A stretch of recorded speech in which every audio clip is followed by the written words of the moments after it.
Your arrest made headlines around the world, but you'll probably understand for some of my listeners here in the UK, they need a slight update of where we find ourselves. Can you just go into a little bit more detail, Mr. Khan, of the circumstances in your arrest last month? Well, for your listeners, what is happening in Pakistan right now is that PTI, which is my party, which I started 27 years ago, is now by far the most popular party in the country. Out of the 37 by-elections in the last few months, we won 30 of them. And all the opinion polls say that we are way ahead of all the other parties. So unfortunately, what has happened is that the military establishment, which the previous army chief removed me from government, and he claimed it later on, he openly claimed it, that it was he who removed me. Since then, there is a sort of, even when the new army chief came, they have decided that whatever happens, I cannot come back into power. So in order to stop me from coming to power, what they have done is they have had various cases, almost 150 cases on me in the last few months to somehow get me disqualified. And then a lot of cases on my senior leadership.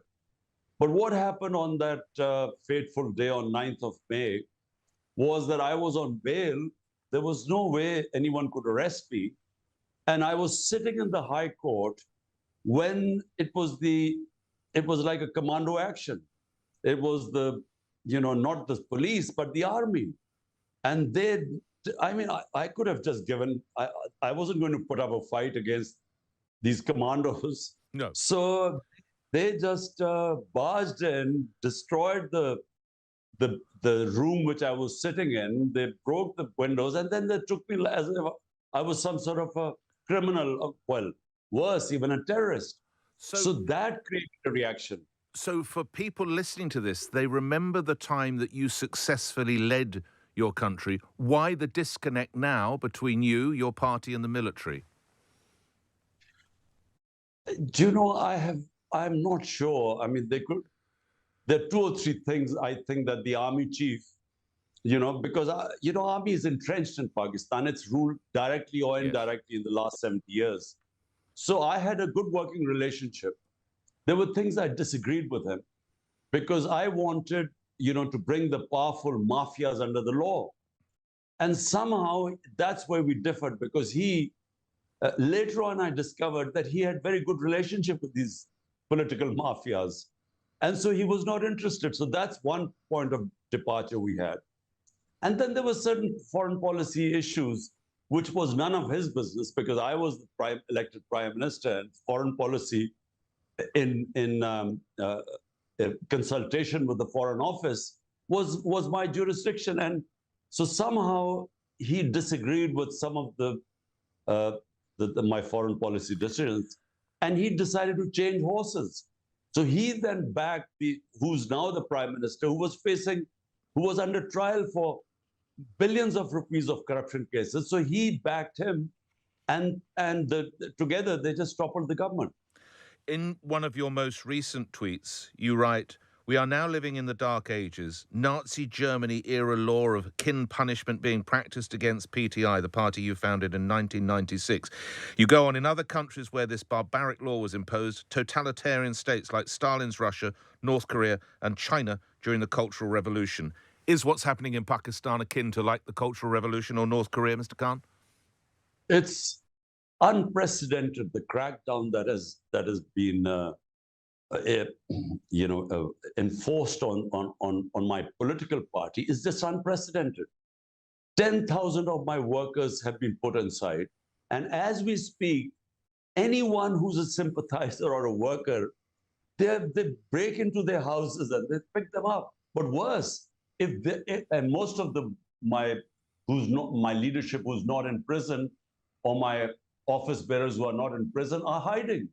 So when they don't find them in their houses, they go and grab their relatives.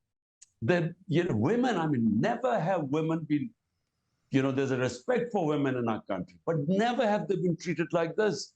So the women, sisters are are sort of harassed.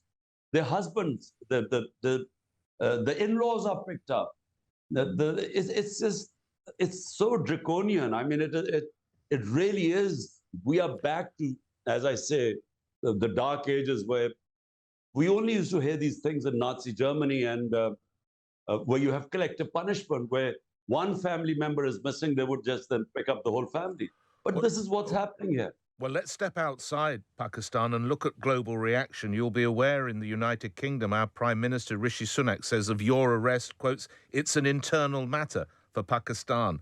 How disappointed are you? But what I'm going to say, Mr. Khan, is a lack of global action.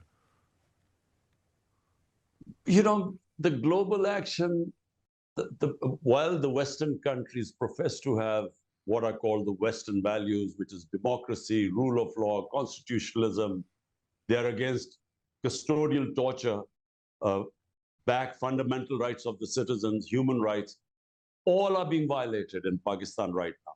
Pakistan's democracy is being rolled back. The verdicts of the Supreme Court are not listened to. The Supreme Court, according to the Constitution, had announced elections in Pakistan on 14th of May in the biggest province. The government refused. So we now do not have any rule of law in this country. It's might is right.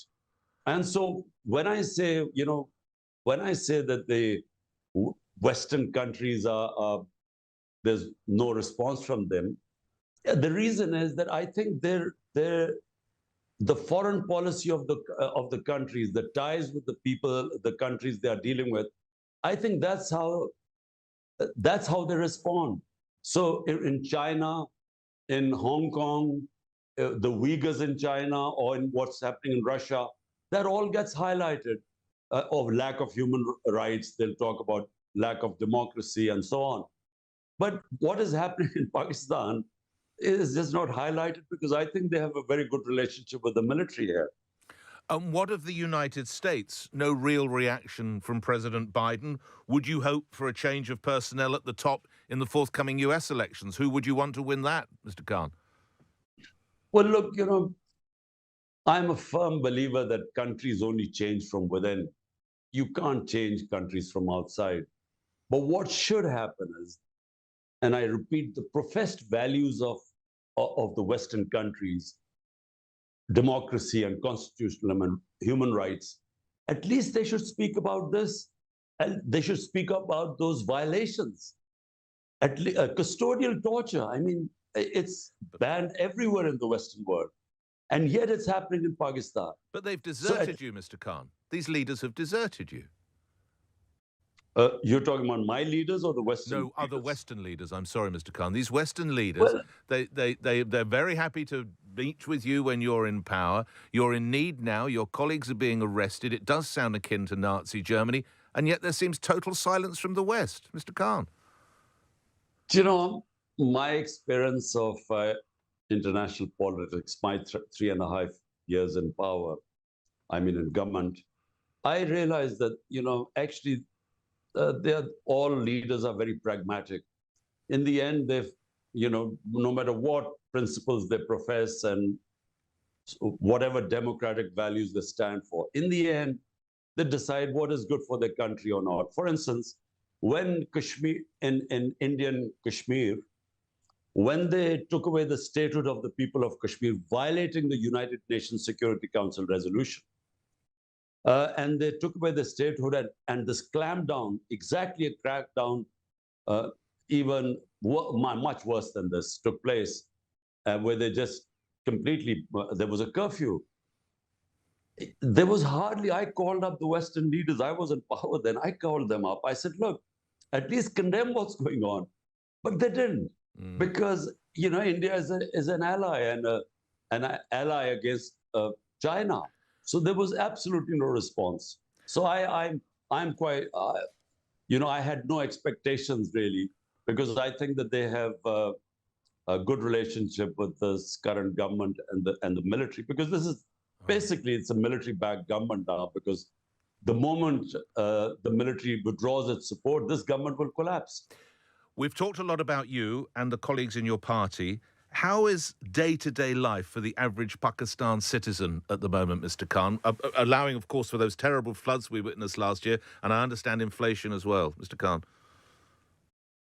Well, in 1 year, just to give you an idea, when we left, growth rate in Pakistan was 6.1%. It is one of the best performing economy in Pakistan's history because that's 6.1 and 6% average growth rate in 2 years, last 2 years of our government. Plus, we had handled COVID-19. We were given, as an example of a country, top 3 countries that handled the COVID-19 crisis very well. So from that point, we now have our growth has collapsed to 0.3%. Inflation, when we were, and you remember there was this commodity super cycle, so the inflation was around global inflation. Pakistan, our inflation then was 12.4%. Today is 38%. So unemployment is, industry has gone into we had 10.4% growth in our large-scale manufacturing industry. That's gone into negative. Exports 15% down, remittances 15% down. In other words, dollar income has gone down. And yet at the same time, our debt has increased. Economy has never been as bad as in 75 years of our history. So when you combine the two, a crackdown, a complete collapse of rule of law, and at the same time, the economy tanking, we are in the worst possible situation right now, which is why the government is petrified of elections, because this is election year. I want to ask you the about reason they are clamping down on the party is because support has grown. Well, I want to ask you about that, and there was a bump on the line, so I just want to say... So I was going to say that, the reason why...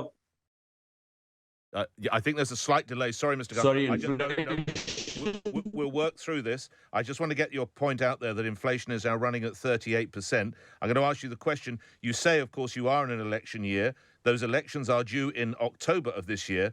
Mr. Khan, how likely are they that they'll go ahead?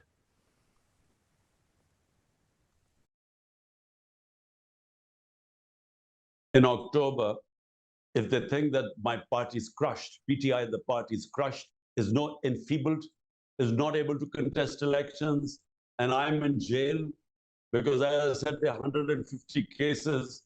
Sooner or later, they will shove me in jail. So if they feel that we are not capable of winning, only then there will be elections. What about your own personal safety? There was an attempt on your life late last year. Do you live in fear?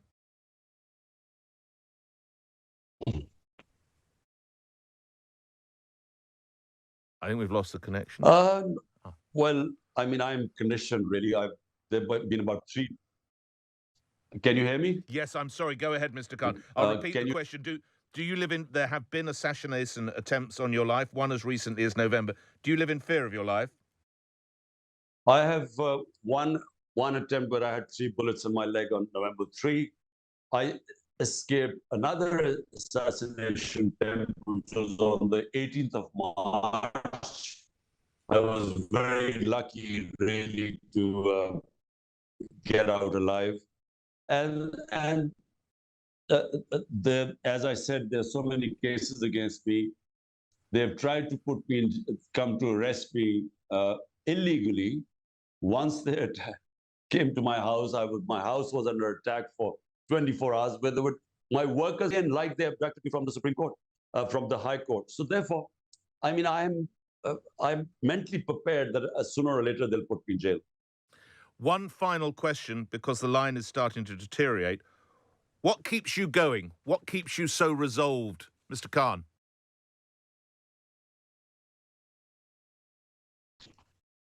Just to add that, the reason why I think they will jail me is now because in the regular courts, none of the cases against me stand, so I get bail. So now they've brought in military courts, and they will try me in the military courts, and that's how it keeps me going, is that, there's a huge expectation from the I have right now. So, I mean, apart from anything else, there's no way I'm going to let all these people down.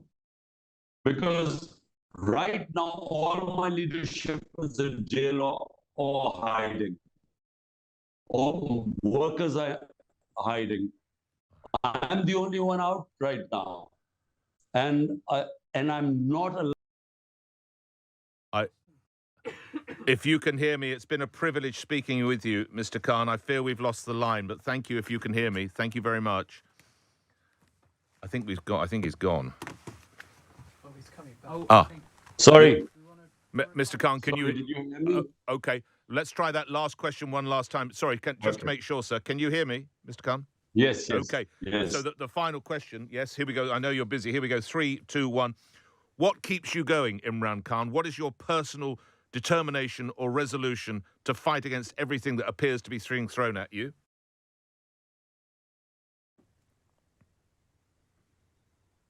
Well, I started my party 27 years ago called Movement for Justice. And let me say, I was inspired by, as a teenager going to Britain, first time I saw rule of law. So I always wanted, my assessment is that countries are poor only because they don't have rule of law. And the countries that have rule of law have very high standard of living because they attract investment and so on a level playing field. So that was my struggle 27 years ago. And right now, I'm on that brink now where the public for the first time understands exactly what I mean by rule of law. Because if you've never had rule of law, you don't understand that actually freedom and democracy and prosperity understand, and the public is standing with me. And so therefore, I will go right to the end. Whether it is a risk to my life or whether I go to prison, there's no way I will, now abandon this mission because I never needed politics. I came in because I felt that I was privileged. I had a big name. I had love and respect in this country, and I should do my duty to the country. So it's the journey I started, mission I started 27 years back. All right. I think the line's gone again. I'm very grateful. Thank Mr. Khan, if you can hear me again. Thank you very much. You look after yourself. Take care. Thank you. Thank you. Thanks, Mr. Thank Khan. you. Thank you. Thank you, sir. Thank you, Mr.